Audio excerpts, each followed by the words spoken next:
স্কাইমোর park. এখানে প্রতি বছর হয় হট এয়ার বেলুন ফেস্টিভ্যাল।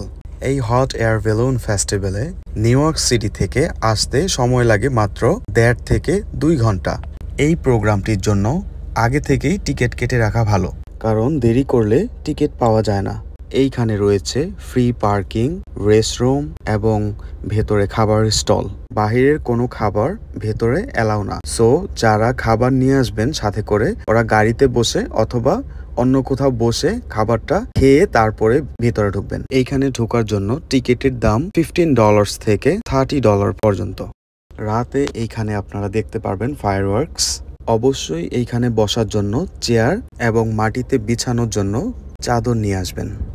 এইখানে সাধারণত 2 সময় গেট ওপেন করা হয়, সকালে এবং দুপুরে। সাধারণত সকাল 9টা-10টার দিকে একবার এবং দুপুর 2টার দিকে একবার গেট খোলা হয়। আর এই ফেস্টিভ্যালটি সাধারণত থাকে 3 দিন পর্যন্ত।